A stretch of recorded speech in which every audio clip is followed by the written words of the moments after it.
Certainly flies a lot different than the airplanes you've been working with before.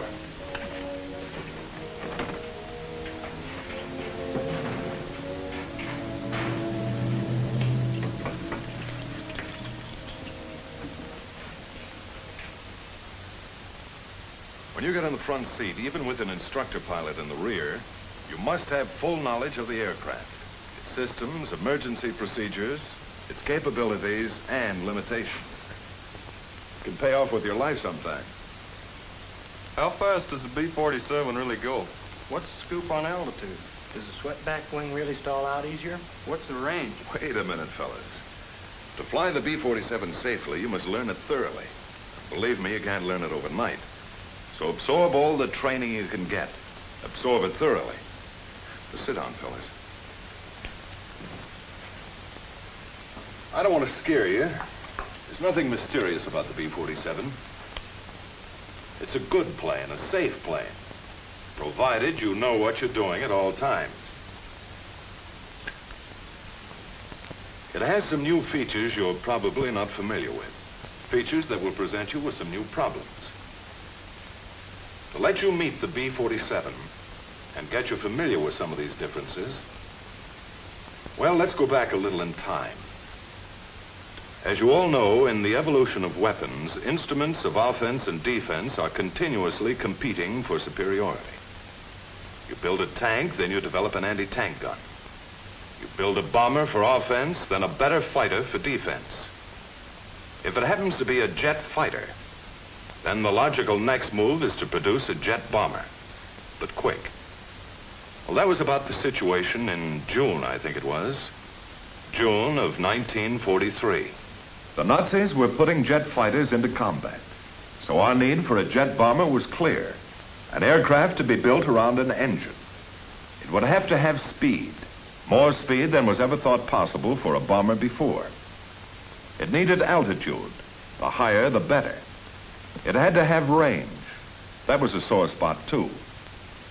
For the first time in any set of requirements, ease of maintenance was a priority consideration. Designers and engineers all over the country analyzed the requirements in terms of the data available in 1943. They worked with slipsticks, drafting boards, wind tunnels. It was common knowledge that the piston pounders of the day attained their optimum range and performance at a moderate speed and in the lower altitudes. One of the most discouraging features of the jet engine was its staggering fuel consumption. This generated some ulcer-provoking problems of range and extremely high gross weights. It was known that a jet engine would deliver its best performance near its maximum speed and at very high altitudes. It would also use less fuel operating under these conditions. In the first model, 4 jet engines were mounted on a thin version of a conventional straight wing. But a straight wing just didn't have enough speed advantage. To find a high-speed wing, the wind tunnel did a free beer business with all kinds of problems. Early data favored a clean wing, so the engines were fitted into the fuselage along with the fuel tanks. The wings still couldn't achieve enough speed. About this time, the Allied armies had conquered Hitler's Europe. Captured Nazi research data revealed that the Germans had developed a radical wing design, the swept wing. The plans indicated that the wing could withstand extremely high speeds. Wind tunnel tests confirmed this fact, but it also revealed some sobering problems of sweepback. By increasing the angle of sweep, you can increase the critical speed of the airfoil. But as you increase the angle of sweep, you decrease the span. Since the range of any airfoil is a function of span, they had to compromise to get the maximum of both speed and range. The wind tunnel and slide rule discovered problems of lateral control at the lower air speeds caused by the tendency of the outer portion of the swept wing to stall first. So the problems of lateral control were reduced by designing large aileron and flap areas. To keep the wing clean, the engines were kept in the fuselage along with the fuel. However, with this arrangement, an engine fire could be disastrous. The insulation required to protect the fuselage and fuel was impractical. The engines were too inaccessible for maintenance, so they were fitted below the wing. When the outboard engine nacelle was added, the problems of lateral control were further reduced. To keep the wing clean and thin, a variety of landing gear arrangements were tried. As the design progressed, the tandem gear came into the picture, retracting the main gear along the center line of the fuselage. This looked like the answer. In order to accept the high load factors imposed upon it during all flight conditions, the thin wing had to be extremely flexible. So the wing was designed to move through a 17-foot arc at the tip. The wind tunnel experiments on this flexible model were severe. The tunnel's wind currents worked the model over in every possible attitude of flight, subjecting it to every speed condition from the slowest up to disintegration. Here, engineers discovered some disadvantages of the swept wing, like additional weight for wing structure, tough problems of lateral control at low air speeds, longer takeoff and landing rolls due to the necessary high speeds. But the speed potential of a swept wing was worth accepting the disadvantages. By November 1945, the present configuration and arrangement was pretty well firmed up, and Boeing began to build two prototypes incorporating a 35-degree angle of sweep in the wing. On December 17, 1947, 44 years to the day after the Wright brothers made aviation an airborne reality at Kitty Hawk Beach, the jet bomber idea went on trial. The Stratojet was all set to try its wings, and they worked.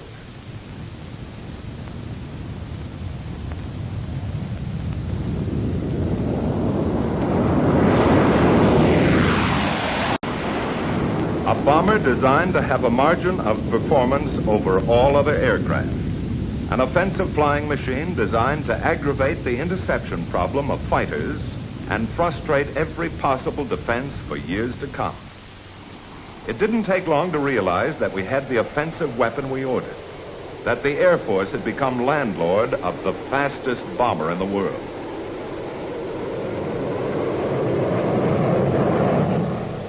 The first airplanes that rolled off the assembly lines at Wichita were subjected to intensive tests by a composite group of Air Force specialists.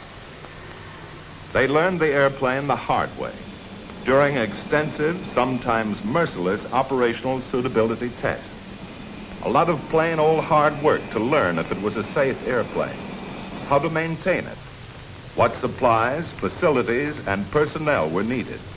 The test program paid off in a big way for the Air Force. Sizable dividends in knowledge and experience. For instance, they learned some very important facts about landing. Don't land the front gear first. If you do, the rear gear is forced down and the airplane is flying again at a dangerous angle of attack. Under normal conditions, don't pull the drag chute in the air, because it will decelerate the plane into a stall condition and may prove dangerous if the plane is too high. The chute can correct for many things in a landing, such as drifting in a crosswind, bounce on landing, or too fast an approach. However, it should not be used as a pilot error corrective measure. With their test, the men of the project were able to discover many of the shortcomings and limitations of the B-47 early, so that the manufacturer could correct for them and minimize the modifications necessary on the mass production model. Here's a bird that will perform successfully if you, the people who will make the decisions at the controls, will only spend the effort to learn and adapt to a new set of flying problems and characteristics. That's your mission. When you've completed that mission, you'll be B-47 crew members yourselves. You know, the B-47 is a pretty outstanding airplane on the ground, too. It's covered with maintenance access panels to help the men behind the flying crews to do their jobs in less time than previous bombers required. Packing that handy drag chute is no problem either. It's almost as easy as putting dirty clothes in a barracks bag. Your B-47 needs an amazing volume of fuel for a long-range operation. In a jet airplane, fuel is a critical item. Every phase of your mission plan, range, endurance, as well as takeoffs and landings, gives fuel quantity a high priority. So your cockpit fuel gauges read in pounds and not in gallons. This lets you know at a glance the weight of the fuel available in your tanks, and what's more important, the amount of power you have to complete your mission. Now that you're here to become B-47 crew members, it won't be long until you find out for yourselves that operating a B-47 is an elaborate and serious enterprise. So you plan seriously for every detail of the mission. Just keep in mind that with the high speed and limited fuel, your mission plan for this aircraft has to be right the first time. Now, actually, your B-47 mission plan is less complicated, but a lot more critical than mission plans for the aircraft you have been flying. Anyone who has flown the airplane on a few missions will tell you that you can get the complete advantages out of every feature of the B-47 if you will plan every phase of its operation. In the air, you know you're going to be your own flight engineer.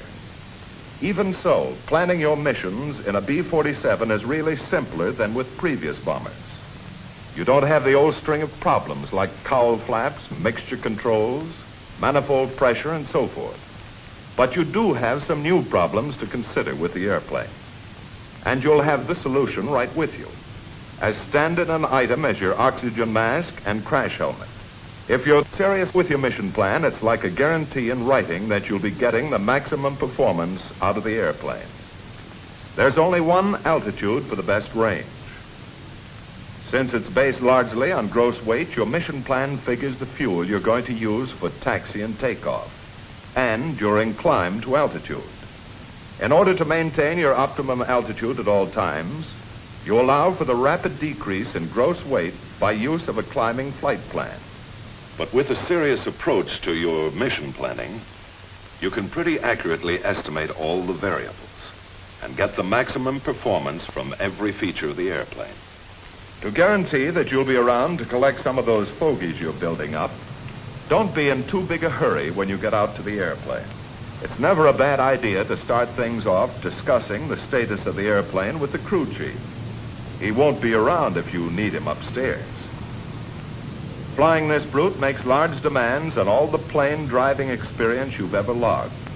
So don't slough off anything on that exterior inspection.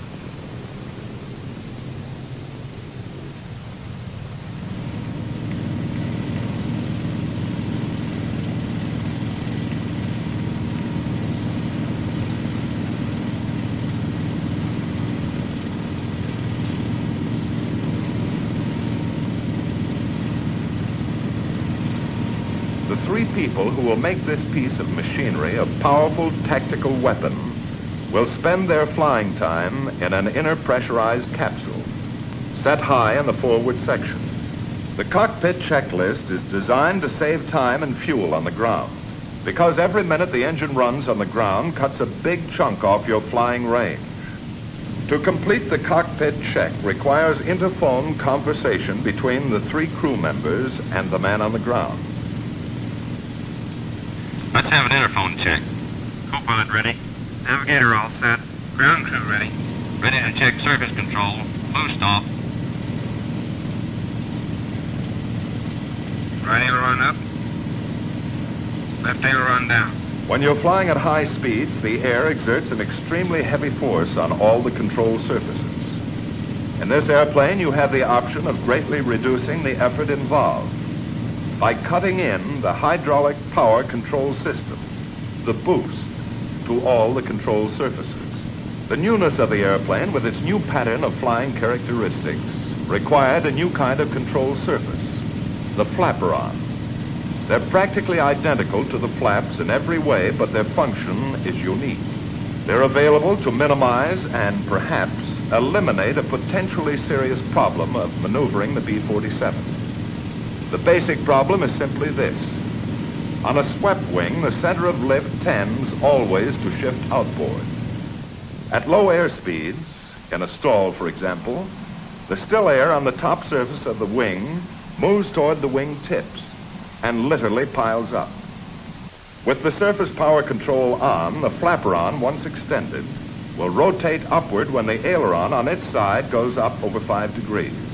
The flaperon actually spills the still air before it can pile up and create a serious lateral control problem at low air speeds. You don't have to allow any time for engine warm-up. Once these jets are fired up, they're ready to fly. They do have a mean streak, so clear the danger areas well ahead and behind the engines and go to it. Ready to start number 4. Co-pilot ready. Ground clear and ready. Energizing number 4.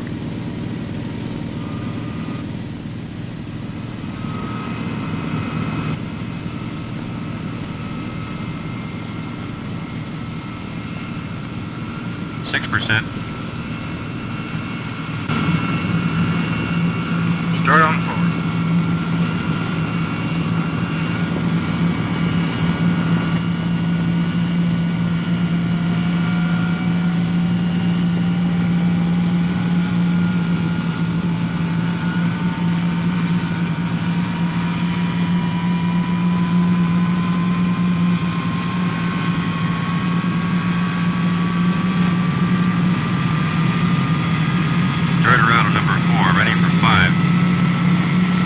Don't be in too big a hurry to get them all going. There's no easier way to wash out a jet engine than poor starting technique.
Taxi out with 2 engines. The minimum thrust to start a ground roll and still hold down fuel consumption. The problem of directional control while taxiing this airplane is different too. Neither differential braking nor differential engine thrust will steer a tandem gear. So the forward gear is steerable hydraulically with the rudder pedal. The ratio of steering rotation is selected by the pilot. 120-degree swing for towing, 120 degrees for taxiing, and 12 degrees for takeoff and landing.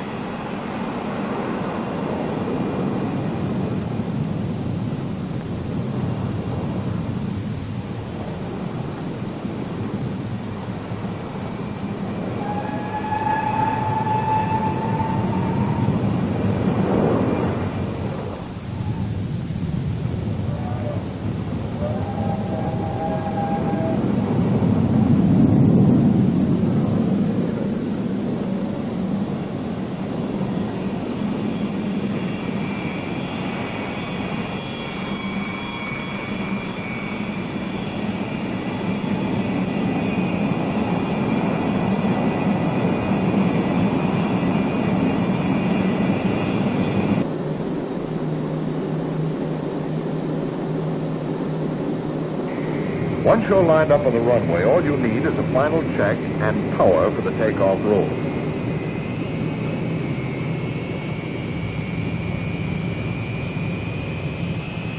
The takeoff attitude of the plane is fixed.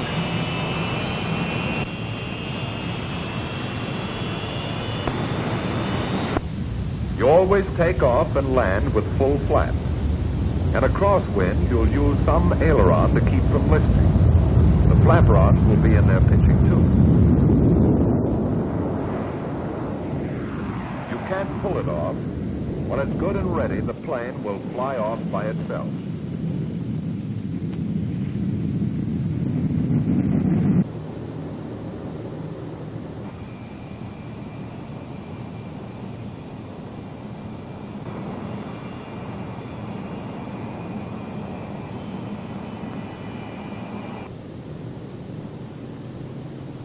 You never have to milk up the flaps. If you reach your mushing or sinking point before you have sufficient flap-up speed, the flaps will stop automatically until safe speed is achieved.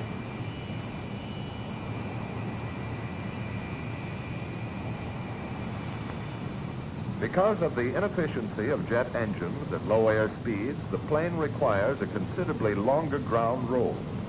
The airplane was designed to have a maximum gross takeoff weight of over 180,000 pounds. Gross weight, runway elevation, and outside air temperature have a large effect on takeoff distance. So, under certain conditions, the B-47 needs some sort of assistance for takeoff. In your mission plan, you determined your optimum speed for firing the units. When you're ready, they fire simultaneously by a single switch.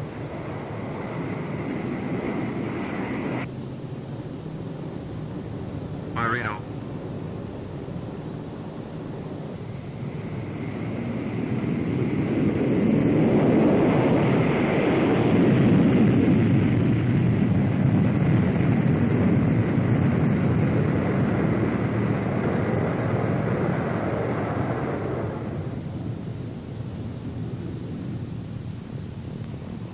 Your fuel consumption can be 3 times as great at sea level as at high altitude.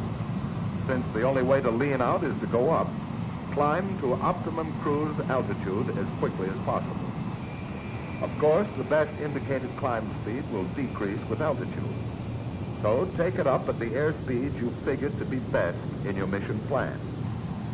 From here on, there are only 2 things that will affect range: your throttle and your altitude. At altitude, you'll get the maximum range and performance out of the airplane by following the gradual climbing flight path you sketched in your mission plan. So after leveling off, stay at a constant Mach number and a pretty constant power setting. There's something else you're going to appreciate about this airplane. Danger from engine fire is greatly minimized. For one thing, all the fuel aboard is in the fuselage. So if you ever have a fire, all you need to do is cut off the flow of the fuel to the engine and isolate the engine with the fire button, and the fire should go out. No CO2 required. In a B-47, you're flying the fastest and safest means of round-trip transportation from a forward base to any target in the world. Speed and altitude are your principal defense. You have a comfortable margin on almost everything else that flies. Many times on your missions, you're going to want it to operate as close to the speed of sound as possible. Practical and safe. There's an interesting point about that. One I didn't know about before anyway. It seems a curious old German scientist named Mach discovered that the speed of sound varies with the temperature of still air. Now, generally speaking, as you go up into the higher altitudes, the air gets colder and the speed of sound decreases. In the new group of expressions you'll be picking up around here, the speed of sound is known as Mach 1. Your B-47 is built to safely approach a certain percentage of Mach 1. Knowing how to operate within your allowable percentage is going to help you become one of those ripe old pilots someday. The percentage you are allowed is about as critical as your paycheck. As a matter of fact, your critical speed is called your critical Mach number.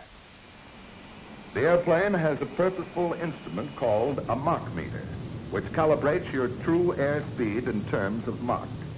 It saves a lot of mileage on your slide rule and lets you know at any time the ratio between the speed you're flying and the speed of sound. For example, at 0.75 Mach, you're moving along at 75% of the speed of sound at your altitude. B-47 stall characteristics are good. They do have one feature, though, that you'd better dig in and learn all about. An aerodynamic effect called buffeting. On the B-47, it amounts to a vibration all over the airplane that can build up to a violent and dangerous shaking under certain conditions. It starts when the smooth airflow across the airfoils begins to separate in any stall.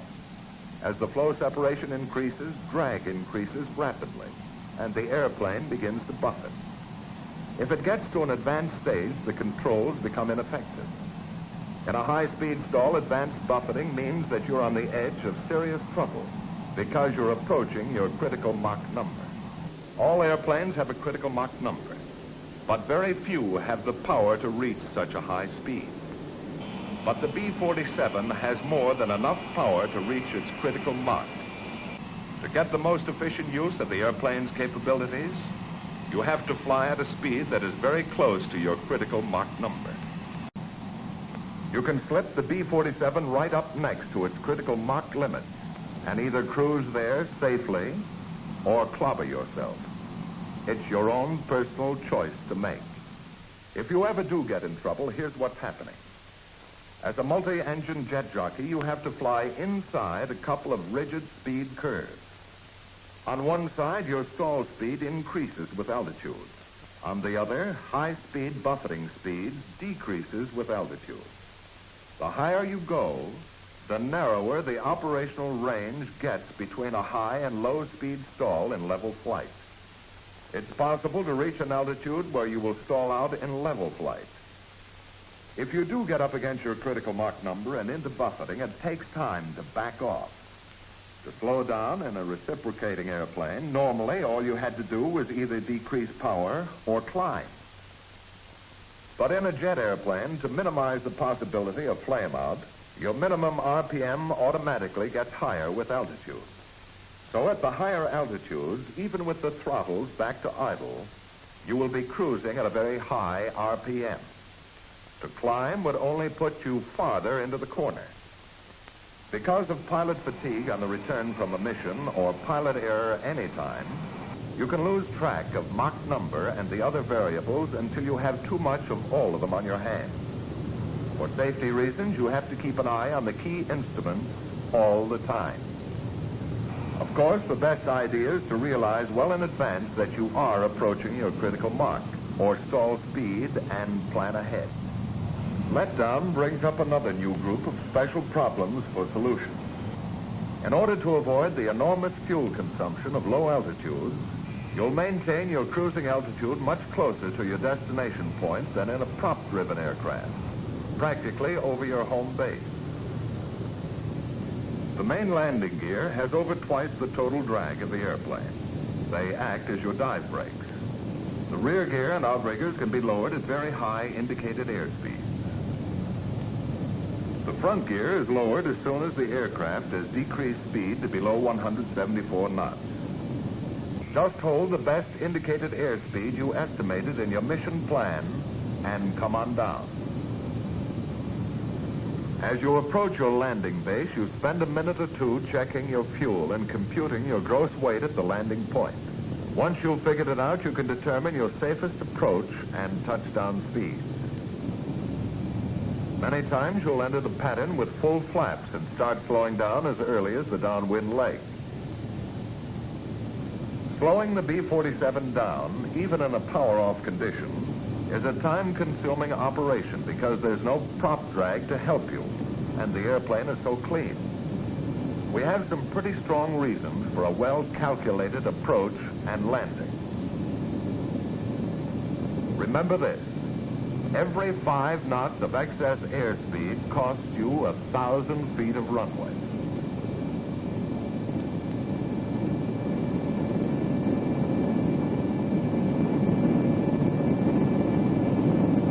Once you're committed to a landing, don't hold the airplane off. For the best landings, you let the 2 main gears touch simultaneously. But it's still a good, safe landing if the rear gear touches first and the forward unit settles easily on the runway. In a crosswind during both takeoff and landing rolls, you can hold the wings level with the aileron.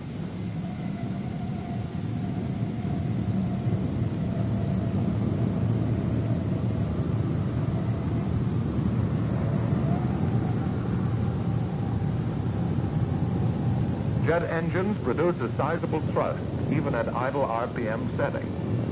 It takes about twice as long to go from idle to 100% as from 50% to 100%. So maintain about 50% RPM until you're certain of landing or going around. Remember, there's no lift across the wing from propellers. So if it's necessary to refuse a landing, decide it as early as possible and open the throttle.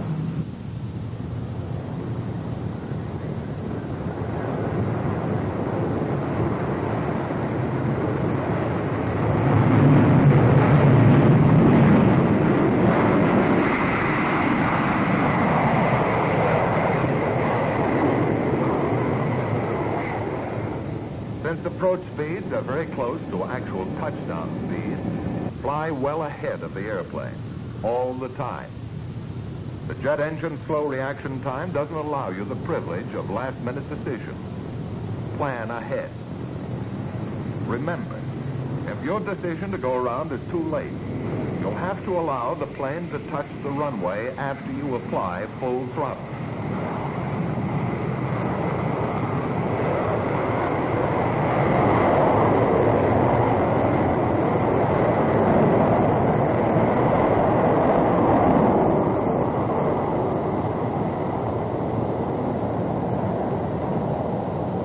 You can cut your ground roll almost in half by releasing the drag chute as you contact the runway. It's made a lot of good landings and safe landings out of potentially bad or dangerous ones. Remember, the chute can correct many errors like bounce, deviation in a crosswind, or a landing that's too fast. It's most effective at higher speeds, so get it out as soon as you can. If necessary, anti-skid brakes and chute can be used simultaneously. However, it saves a good deal of tire and brake wear if you wait until the plane has decelerated a good deal before applying the brakes. In the evolution of weapons, instruments of offense and defense are competing continuously for superiority. The arsenal of flying machines, the advantage of speed has formerly been the exclusive province of fighters. B-47 is the new concept, the new advantage for round-trip bombing missions.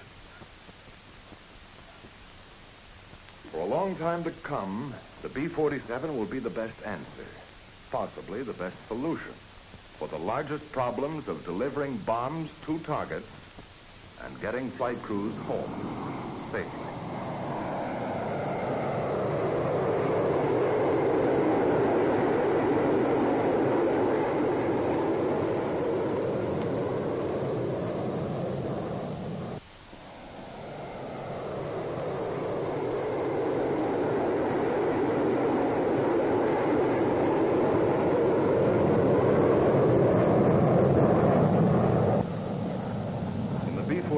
Your greatest asset is speed. And you'll have enough of it at your fingertips to make interception by present-day fighters extremely difficult. The B-47 has a way of flying all its own. It takes a little time and a lot of hard work to master it. But if you honestly like to fly, it's worth it. It's really the best.